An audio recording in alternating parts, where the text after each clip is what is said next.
नमस्कार सर। नमस्कार। एम कांति ऑफिशियल में आपका स्वागत है। और आज हम नाट्य निर्देशन के क्षेत्र में एक ऐसे वरिष्ठ नाट्य निर्देशक के पास हैं जिनकी नाट्य प्रस्तुति बेगूसराय ही नहीं, बिहार ही नहीं, बल्कि हिंदुस्तान के जाने माने चर्चित रंगमंच पर इनकी प्रस्तुति हुई है और काफ़ी प्रशंसा मिली है। इन्होंने दर्जनों नाटकों का निर्देशन कर एक अलग छाप छोड़ रखा है। तो चलिए आज हम इनसे रूबरू होते हैं और जानते हैं नाट्य निर्देशन कैसे करना चाहिए, एक नवोदित नाट्य निर्देशक को नाट्य निर्देशन के क्षेत्र में क्या क्या ध्यान देना चाहिए। चलिए हम बात करते हैं, रूबरू होते हैं वरिष्ठ नाट्य निर्देशक श्री अरविंद कुमार सिन्हा जी से। नमस्कार सर, आपको एम कांति ऑफिशियल में स्वागत है। और हमारे दर्शक सबसे पहले ये जानना चाहेंगे, आप नाट्य निर्देशन की शुरुआत कैसे करते हैं, अर्थात नाट्य निर्देशन कैसे करना चाहिए? कि बिल्कुल ये है कि अब सबसे पहले तो हम प्लॉट जी नाटक का जो विषय वस्तु है जी जो हम उसे देखते हैं और उसको 2 बार 4 बार 5 बार अध्ययन करते हैं गहराई से, और फिर दिमाग में एक कंसेप्ट बनाते हैं जी कि उसे किस ढंग से प्रेजेंटेशन देना है। जी जी है ना? और फिर हम उस पर काम शुरू करते हैं। जी जी सबसे पहले तो रीडिंग शुरू करते हैं। जी ये रीडिंग में हम बहुत से सारी बातों पर ध्यान देते हैं, खास करके प्रोनाउंसिएशन यानी कि उच्चारण पर, जी जी जी और उच्चारण सही हो। उसके बाद लोगों कलाकारों को बिल्कुल अपने कॉन्फिडेंस आ जाए रीडिंग में, जी जी ताकि उनको पीछे से कुछ हिट्स करने की ज़रूरत न पड़े। जी जी और फिर हम बारी बारी से नाटक के अनुरूप जो दृश्य बन रहा है उस दृश्य को तैयार करते हैं, और दृश्य तैयार करने के बाद फिर हम एक दूसरे को जोड़ते हैं। जी और फिर हम उसमें आर्टिस्ट का जो कैरेक्टराइजेशन होता है कलाकारों का, जी जी कैरेक्टराइजेशन करते हैं कि आप कैसे चलेंगे, कैसे बोलेंगे, उनका फिर वस्त्र विन्यास क्या होगा, यानी ड्रेस पर भी आप ड्रेस कैसा होगा, मेकअप कैसा होगा, जी जी जी समझे।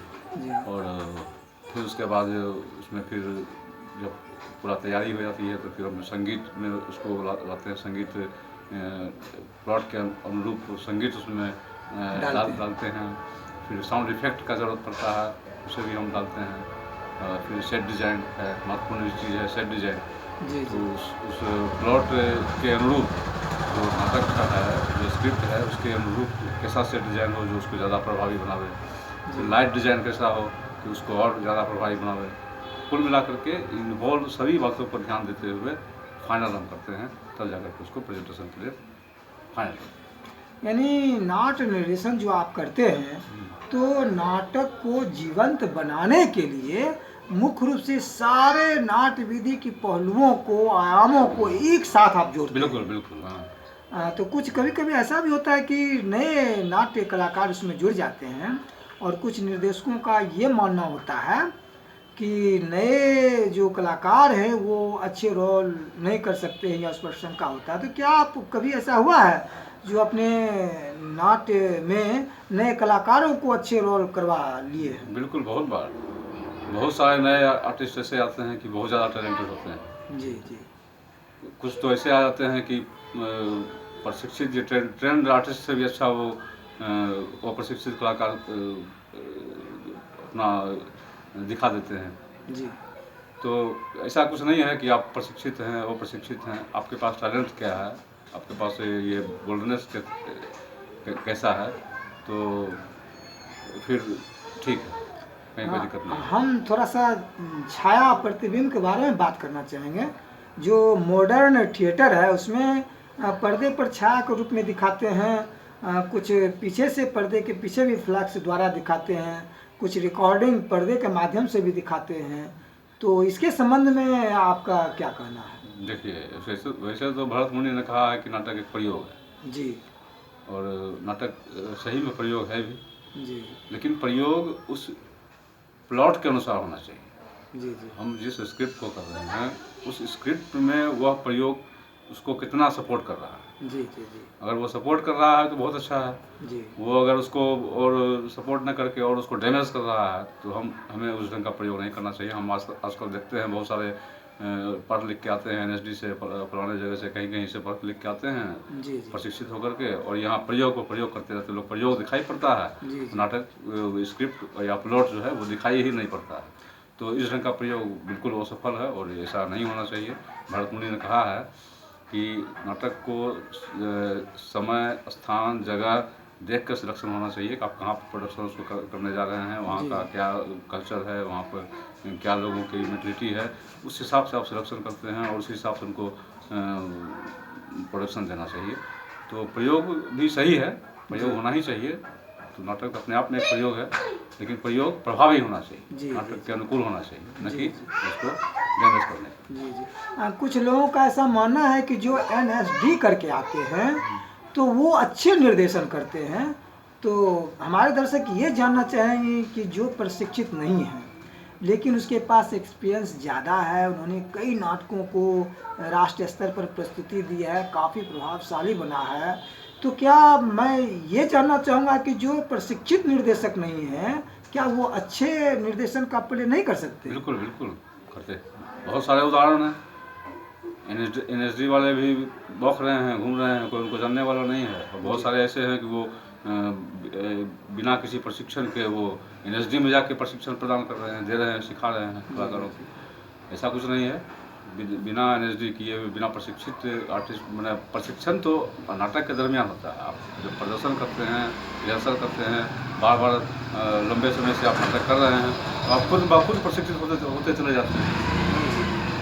तो आपका अनुभव, आपका एक्सपीरियंस ही प्रशिक्षण है। और जब आप लंबे अनुभव ले लेते हैं तो आपके सामने NSD या और भी कहीं से जो पढ़ के आते हैं, वैसा कुछ नहीं है कि आप उनसे कहीं कमज़ोर हैं। आप वो भी आपसे सीखते हैं, जी जी NSD वाले भी आपसे सीखते हैं, क्योंकि आप उनसे ज़्यादा कारगर हैं, आप जी। उनसे ज़्यादा प्रभावी हैं। ऐसा कुछ नहीं है। तो हमारे जो नए अभिनेता होते हैं तो उसके साथ आप कैसे काम कर लेते हैं? बिल्कुल, देखिए, एक एक निर्देशक को एक बहुत बढ़िया ऑर्गेनाइजर होना चाहिए। जी जी समूचे टीम को एक साथ लेके चलना, जी सब में तालमेल बैठा के रखना, सबको संतुष्ट करके रखना। तो डायरेक्टर को बहुत अच्छा ऑर्गेनाइजर होना चाहिए, जी। तभी वो सक्सेसफुल डायरेक्टर है, वरना नहीं है। अच्छा, नवोदित कलाकारों को जब वो रोल कर रहे होते हैं तो उस समय उन्हें क्या क्या ध्यान देना चाहिए जो अभिनेता है? तो मैंने मंच पर बताया, मैंने पहले ही बताया कि हम शुरुआत करते हैं रीडिंग से। जी रीडिंग से के बाद हम उनको कैरेक्टराइजेशन जो अनुकूल है, जो ज़रूरत है, नहीं नहीं, उसके अनुसार उसको ढालते हैं। मेरा कहने का मतलब है कि जब वो रोल मंच पर कर रहे होते हैं तो उस समय रोल करने वक्त उसको क्या क्या ध्यान देना चाहिए मंच पर एक अभिनेता को? जो उसको सिखाया गया, उसको जो जो डायरेक्शन दिया गया, जिस अनुरूप उसको करने के लिए कहा गया, आप उसके अनुरूप आप वो करें। यानी उसको ये ध्यान रखना चाहिए कि हम लाइट में हैं या नहीं हैं। बिल्कुल, वो डायरेक्टर ने जिस ढंग से उसको समझाया है, जी जी जी आप उसी ढंग से उस मंच पर परफॉर्म करें। अपने मन से आप कुछ ना करें। जी जी अपने मन से आप करते हैं तो कहीं न कहीं से डैमेज करता है, यानी उसकी जीवंत में प्रभाव डाल देगा। प्रभाव डालता है। क्योंकि अच्छा, वो तो इन्वॉल्व तैयार करता है पूरे प्लॉट को देख करके एक साथ। जी आप बीच में कुछ नया कर देते हैं तो वो पूरे नाटक को प्रभाव डाल देता है। जी जी जी। तो अभी हम बात कर रहे थे वरिष्ठ नाट्य निर्देशक श्री अरविंद कुमार सिन्हा जी से, जो मिथिला यूनिवर्सिटी दरभंगा से नाट्य शास्त्र से MA हैं और इनकी काफ़ी नाटक बेगूसराय ही नहीं, बिहार ही नहीं, राष्ट्रीय स्तर पर भी चर्चित रही है। और फिर हम आगे बात करेंगे। और नवोदित नाट्य निर्देशकों के लिए मुझे आशा है कि निश्चित तौर पर यह नाट्य निर्देशन के टिप्स काफ़ी पसंद आए होंगे। और फिर हम आपसे मिलते हैं, तब तक के लिए धन्यवाद।